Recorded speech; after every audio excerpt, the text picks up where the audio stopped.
ওদিকে যদিও ফাতেমা ওয়াদা করছে বলবে না, কিন্তু আলীর মধ্যে কম্পিটিশন করতেছে, আলীর মধ্যে কম্পিটিশন করতেছে। আল্লাহ আরে ফাতেমা তো কবে না, কিন্তু যদি আল্লাহ করে দেয় নবীরে তালি দিয়ে জানি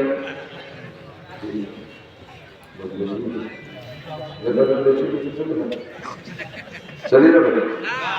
দেখো আর আগে আগে সময় বয়স আপনি বুঝিতেছে আমার দিকে আল্লাহু আকবার। আমি যত ভালো আছি আপনারা খুশি হবেন, ওনাকে নজর হলে এই বসে গর্ব না দিতে ও আমি পারি ভালো সবই চিন্তার সবাই বসে পকেটে হাতে যা আছে ওই নগদ ওই যে মৌলবী বলে টাকা সত্যি সত্যি একেবারে প্রসারিত বাড়ি কোনো মৌলবী উঠে গেছে। যত টাকা কালেকশনের নাম শুরু হলেই হুজুর কাজে আগে উঠে আপনাদের তারা দেয় যে আমরা তো করে উঠে করি আমরা তো দেবো না, যারা বলে তারা দেন আমরা ভাড়া করে উঠে যাই।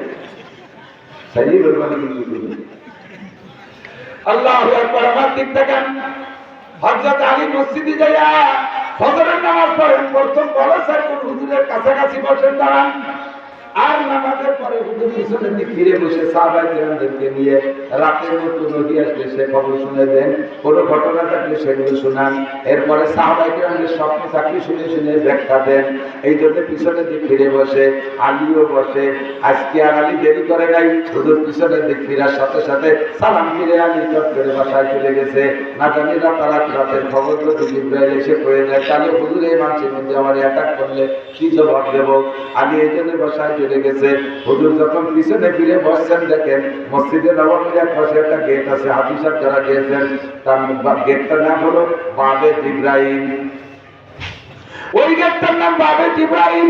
ওই গেটে ওই সময় হযরত জিবরাইল আলাইহিস সালাম হাজির।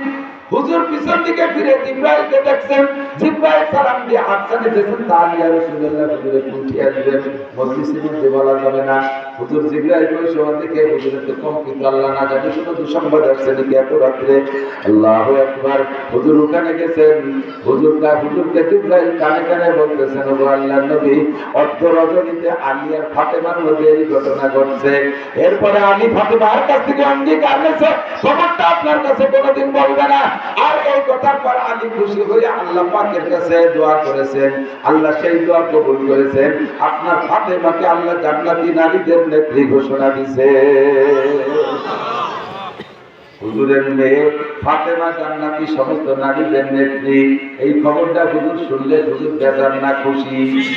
এই খুশি সামলাইতে না পারে সাহাবায়ে কেরামদেরকে বললেন, আলাইকুম বিল মাকাম, তোমরা যে জায়গা আছো ওই জায়গা বসে থাকো, লড়ো না, আমি খবরটা জায়গা মতো পৌঁছে আসি। ওই জায়গা থেকে এবার আলীর বাড়ির দিকে হুজুর আস্তে আস্তে গড়ি পায়ে হাঁটতেছে। আলী রাদিয়াল্লাহু আনহু ঘরের মধ্যে থেকে দেখা, ঘরের মধ্যে থেকে দেখছে যে হুজুর আসতেছে, এবার কাম সারা হয়ে গেছে। ও কপাল, যে ভয় পাইছিলাম সেই ভয়তে মনে হচ্ছে দুদিন ফেলেছে। এবার আলী ঘরের টেবিলে ঘরের পিছনে যে দাঁড়াইছে, নবীর পাক দরজার চৌকাঠ ধরে দরজার পর্দার বাড়ি থেকে বলতেছে সালাম দিয়ে, হাবিল ভাইতে আলী, ও মা ফাতেমা, আলী কি ঘরে আছে নাকি? ফাতেমা বলতেছে না, বাজার একটু আগে বেরোয় গেছে। মা তাহলে তুমি একটু দরজার কাছে আসো। ফাতেমা দরজার কাছে আসলে নবী পাক বলছেন, জিজ্ঞেস করছেন, ও মা গত রাত্রে তোমাদের দুইজনের মধ্যে কি ঝামেলা কি দেখিয়েছি? আমি তো ওই বাড়িতে চলতেছে, বয়সে দরজার পেরে কাঁদতেছে, ও আল্লাহ যা ভাবছিলাম তাই দিয়ে গেল। ফাতেমা কয়, আব্বা জান কি ব্যাপার, কি গত রাত্রে আজকে রাত্রে তুমি আর আলীর মধ্যে কি ঘটনা ঘটছে একটু কও। এবার হযরত ফাতেমা বলতেছেন, আব্বা জান ওই ঘটনা বলার আগে একটা ফতোয়া দেন। কি ফতোয়া? বা একটা বিষয় আব্বা জানতে চায়, স্বামী নিষেধ করে, আব্বা অর্ডার করে, স্বামী নিষেধ করে, এই জায়গায় কি আব্বার কথা শোনা ওয়াজিব না স্বামীর কথা? হযরত নবী পাক জবাব দিলেন, স্বামীর কথা শোনা ওয়াজিব, বাপের কথা শোনা ওয়াজিব না। ফাতেমা বললেন, তাহলে আব্বা আমি বলতে পারবো না, আমি আমার স্বামীর কাছে ওয়াদা করেছি রাতের খবর জীবনে আপনার কাছে বলবো না। নবী পাক বলেন, না তোমার বলা লাগবে না, সব কিছু আল্লাহ পাক রব্বুল আলামিন আমাদের জানাই দিয়েছে। মা ইয়ানতিকু আনিল হাওয়া ইন হুয়া ইল্লা ওয়াহয়ুন ইউহা আল্লামাহু শাদীদুল কুওয়া। আর শাদীদের মালিক রাতের সব খবর আমাদের জানাই দিয়েছে। ও মা তুমি আমার আলীকে এমন খেদমত করেছো, আর আলী খুশি হয়ে তোমার জন্য দোয়া করেছে, ওই দোয়া আল্লাহ কবুল করে তোমাকে জান্নাতি নারীদের নেত্রী বানাই দিয়েছে। ব্যাপারে একটু সাক্ষী দেন। হযরত ফাতেমা জান্নাতি নারীদের নেত্রী হয়েছে কি বাপ মুহাম্মদুর রাসূলুল্লাহর দোয়ায় না স্বামীর দোয়ায়? কার দোয়ায়?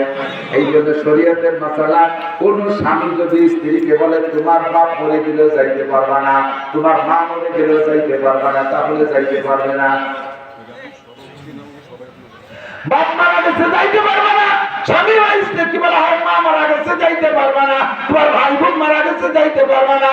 স্বামী যদি নিষেধ করে যাইতে পারবে না। কিন্তু আমাদের দেশে মশলা উঠে গেছে, এই শখের ওই পাশে একজন বলে গেছে শখ পিয়ে পিয়ে বানিয়ে ওরা কান্দি মিটিয়ে মতো দড়িতে চালে থাকি দিতে দৌড়ে বেড়াচ্ছে, যাই না যাই না যাইয়ে সেই বাড়িতে সেই পিটারে দেখছে যে তোমার কি আছে, কিছু হয় না, সবাই আইছে তাই আইছে। সে তারে তারে কান্দে, তুই কান্দিস কেন? সবাই কান্দে তাই কান্দে, কি ব্যাংকে কান্দা ওনার সে জায়গা কান্দতে। মানুষ মারা গেলে ভালো তবে বলে যায়, স্বামী নিষেধ করলে কোথাও চাইতে পারবে না। ও মহিলারা সন্তান আমি জালু করবো না, যে কথা বলতে যে সরে চলে আসছি, স্বামীদেরকে আল্লাহ পাক পুরুষ নারীদের উপরে, পুরুষদেরকে আল্লাহ পাওয়ার দিয়েছে, পুরুষদের কাজ এক জায়গায়, মহিলাদের কাজ আলাদা জায়গা। মহিলারা ঘর সামলাবে, সন্তানদেরকে গঠন করার দায়িত্ব হলো মহিলাদের। মা যদি হয় এরকম, মেয়ে হয় ফাতেমার মতো, কথা বল, মা যদি হয় খাদিজার মতো, মেয়ে হয় ফাতেমার মতো, মা যদি হয় শামসুল হক ফরিদপুরের মায়ের মতো, সন্তানরা হয় শামসুল হক ফরিদপুরি, মা যদি হয় হাফেজজির মার মতো, সন্তানরা হয় মুহাম্মদুল্লাহ হাফেজজি, আরে মা যদি হয় ফজলুল করিম চরমুনার সাহেবের মায়ের মতো, সন্তানরা হয় বিশ্ববিখ্যাত পীর ফজলুল করিম চরমুনার সাহেব, কথা বল ঠিক কি ঠিক না? আর মা যদি হয় মমতাজের মতো, সন্তান হবে আব্দুল কাদের জিলানীর মতো। লুসো ওয়াবায়েস আসুসা আপা দুয়া, ঠিক না?